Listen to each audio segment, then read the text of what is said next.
Hello, my name is Ashley. Today we'll be doing orthopedic examinations. We're going to begin by demonstrating exams for the spinal cord and the meninges. We're going to do L hermit sign.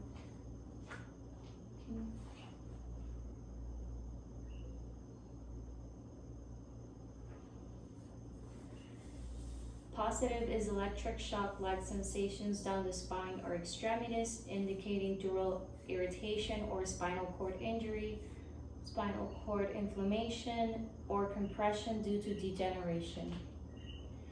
So now we're going to do Koenig sign.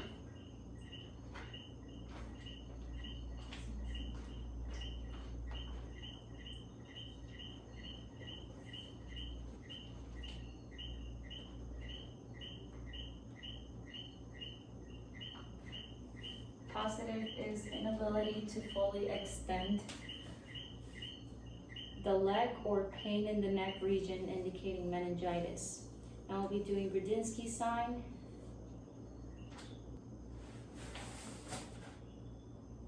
Okay. Positive is involuntary knee flexion, indicating meningitis. So now I will demonstrate tests for the structural integrity of the cervical spine, beginning with Soto Hall.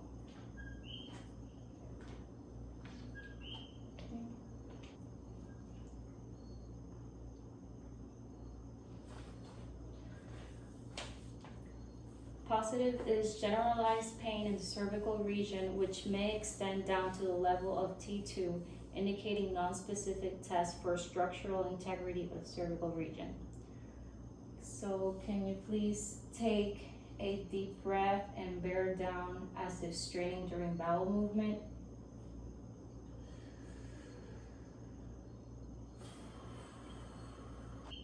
Positive is radiating pain from site of lesion, indicating nerve root entrapment by disc lesion, space occupying lesion. So now we're going to do cervical foraminal compression. Can you please sit down looking this way?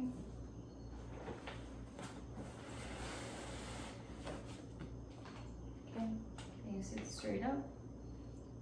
Okay.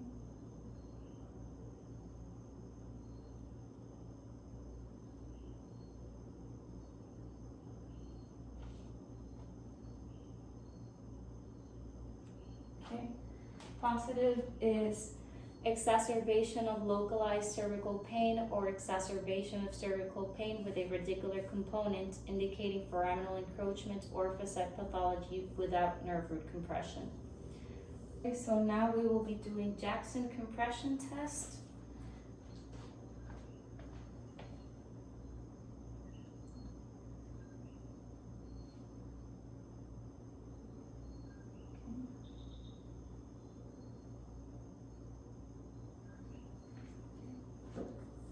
Positive would be exacerbation of localized cervical pain or exacerbation of localized cervical pain or exacerbation of cervical pain with a radicular component, indicating foraminal encroachment or facet pathology without nerve root compression, foraminal encroachment or facet pathology with nerve root compression. We're going to do maximal cervical compression. So can you please laterally flex your head like this, okay? So positive is pain on the concave side, indicating foraminal encroachment without nerve root compression. So now we're going to do cervical distraction.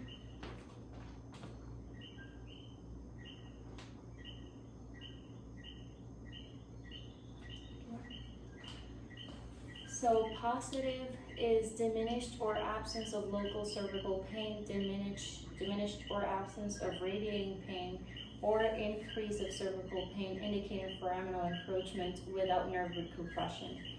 Foraminal encroachment with nerve root compression or muscular strain, ligamentous sprain, myospasms, or facet capsulitis. Okay, so now we'll be doing Barcode sign. Can you please place your arm on top of your head like this? Okay. Positive is decreased or absence of radiating pain, indicating cervical foraminal encroachment nerve root entrapment. I will now demonstrate tests for thoracic outlet syndrome. I would be doing Adson, aka anterior scaling maneuver. I'm going to find the radial pulse. Can you please look up at the ceiling? Okay, can you hold your breath? There's still pulse. And he still has pulse. Okay? So positive is pain or paresthesia, decreased or absent pulse, amplitude, pallor indicating compression of the nodovascular bundle by scalenus anticus or cervical rib. So now we're going to do Eden, aka costoclavicular maneuver. So first we're going to find the radial pulse. Can you please bring your elbows back? And can you please tilt your head down and hold your breath? Okay. Positive is pain or paresthesia, decreased or absent pulse amplitude, pallor indicating compression of the neurovascular bundle between the clavicle and first rib. Okay, so we're gonna do right, aka hyperabduction maneuver.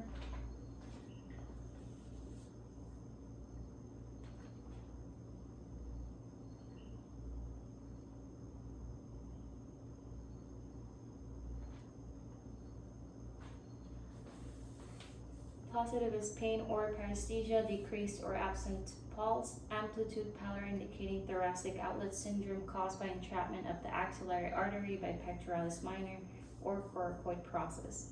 I will now demonstrate tests of the ulnar nerve. So now we'll be doing tenile elbow.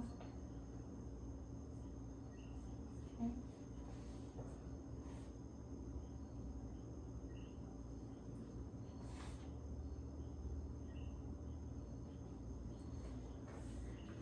Positive is pain or tenderness at the site being tapped and paresthesia in the ulnar nerve distribution area.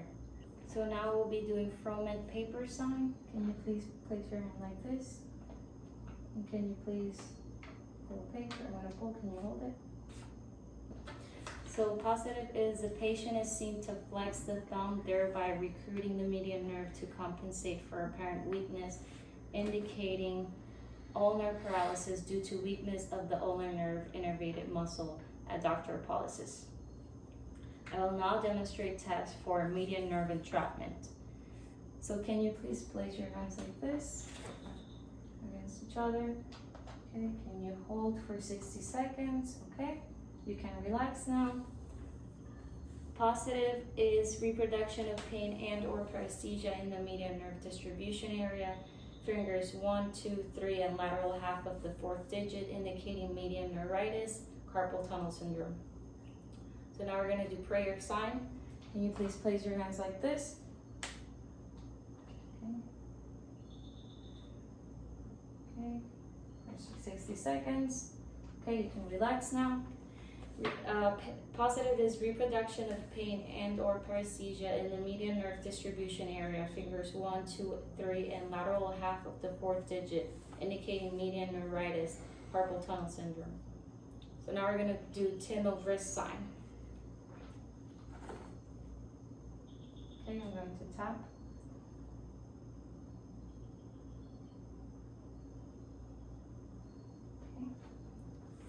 Positive is reproduction of pain or paresthesia in the median nerve distribution area, fingers 1, 2, 3, and lateral half of the fourth digit, indicating median neuritis, carpal tunnel syndrome.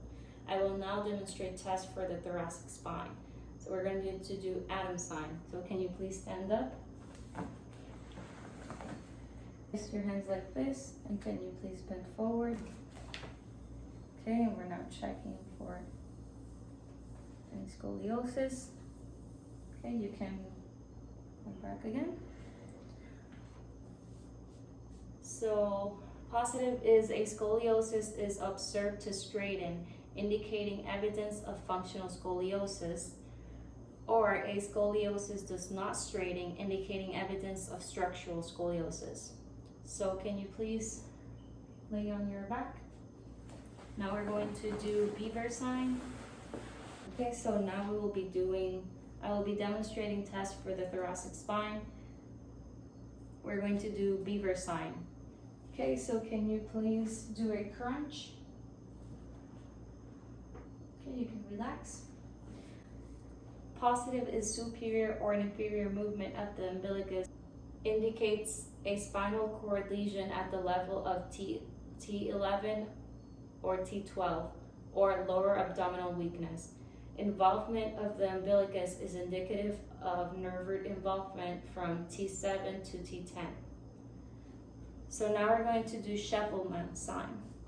So can you please raise your arms and can you laterally flex to your side? Okay.